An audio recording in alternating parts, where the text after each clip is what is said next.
তোমাদের কাছে আমি তোমাদের বুড়োদা আমার ঝুলি নিয়ে হাজির হয়েছি, ঝুলি থেকে বের করে মজার মজার গল্প শোনাতে। তাহলে আমি ঝুলি খুলছি খুলছি, দেখি আজ তোমাদের জন্য কোন গল্প ঝুলি থেকে বেরোয়। আজ আমার ঝুলি খুলে যে বইটি আমার হাতে এলো সেটি হলো স্বামী বিশ্বাশ্রয়ানন্দের লেখা শিশুদের মা সারদা দেবী। জয়রামবাটি ও দক্ষিণেশ্বরে যাতায়াত। ষোড়শী পুজোর বছরখানেক পর 1873 খ্রিস্টাব্দে মা জয়রামবাটি যান। 1874 খ্রিস্টাব্দে মায়ের বাবার মৃত্যু হয়।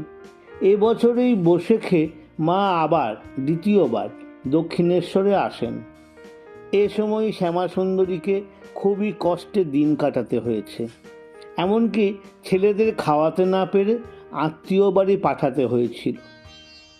দক্ষিণেশ্বরে এসে মায়ের খুব আমাশয় হয়, তবু নিজের কষ্ট অগ্রাহ্য করে তিনি ঠাকুর ও চন্দ্রাদেবীর সেবা করে যেতেন। পরে 1875 খ্রিস্টাব্দের আশ্বিনে জয়রামবাটি ফিরে যান। সেখানে অসুখ খুব বেড়ে যায়। শেষে গ্রাম্যদেবী সিংহবাহিনীর কাছে হত্যা দিয়ে মা ওষুধ পান, তাই খেয়ে অসুখ সারে। সেই থেকে এখনও বহু লোক সিংহবাহিনী দেবীকে পুজো দিতে আসেন। মা এই সময় আবার ম্যালেরিয়ায় পড়লেন। তখন ও অঞ্চলে এর অমানুষিক চিকিৎসা হতো। একটা জ্বলন্ত কাঠ পিলের জায়গায় পেটের ওপর ঘষে দিত। রোগীকে 3-4 জন ধরে থাকতে হতো। রোগী যন্ত্রণায় চিৎকার করত। মাও সেই চিকিৎসা করালেন, কিন্তু কি অসীম সহ্য শক্তি ছিল তাঁর। কাউকে ধরতে দিলেন না, নড়লেনও না, চিৎকারও করলেন না। ঠাকুরও ছেলেবেলায় এই চিকিৎসা করিয়েছিলেন। 1876 খ্রিস্টাব্দের ফেব্রুয়ারি মাসে দক্ষিণেশ্বরে চন্দ্রাদেবী ইহলোক ত্যাগ করলেন। সংবাদ পেয়ে মা মার্চ মাসে তৃতীয়বার দক্ষিণেশ্বরে আসেন। এ বছরই দেশে ফিরে 1877 খ্রিস্টাব্দের প্রারম্ভে মা আবার চতুর্থবার দক্ষিণেশ্বরে আসেন। এইভাবে 1885 খ্রিস্টাব্দ পর্যন্ত তিনি আরও 4 বার দক্ষিণেশ্বর এবং জয়রামবাটি বা কামারপুকুর যাওয়া আসা করেছেন। মায়ের বাড়িতে জগদ্ধাত্রী পুজো। এই কালে দুটি বিশেষ ঘটনা ঘটে। একটি হলো 1875 খ্রিস্টাব্দে জয়রামবাটিতে জগদ্ধাত্রী পুজো। গ্রামের বারোয়ারি কালী পুজোর জন্য শ্যামাসুন্দরী চাল তৈরি করেছিলেন। সেবারে ঝগড়া করে গ্রামের লোকেরা সে চাল নিল না। তিনি সারা রাত্রি কাঁদলেন। কালীর জন্য চাল করলাম, নিল না, এ চাল খাবে কে? তারপর স্বপ্নে দেখেন লাল রঙের এক দেবী এসে গা চাপড়ে তাকে জাগালেন।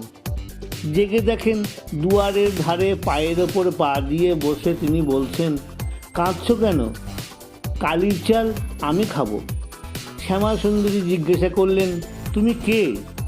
দেবী বললেন, আমি জগন্মাতা, জগদ্ধাত্রী।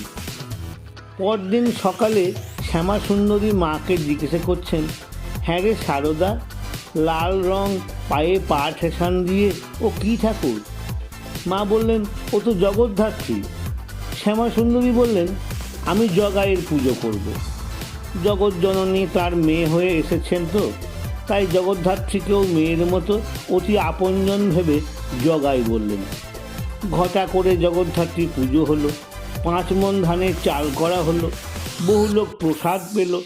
ঠাকুর খবর পেয়েও যেতে পারেন। শ্যামাসুন্দরীর ইচ্ছে বরাবরই এ পুজো করবেন। পরের বছর মাকে তাই বললেন, দেখো তুমি কিছু দিও, আমার জগাইয়ের পুজো হবে। মা বললেন, একবার হলো, আবার কেন? অত ল্যাঠা আমি পারবো নি।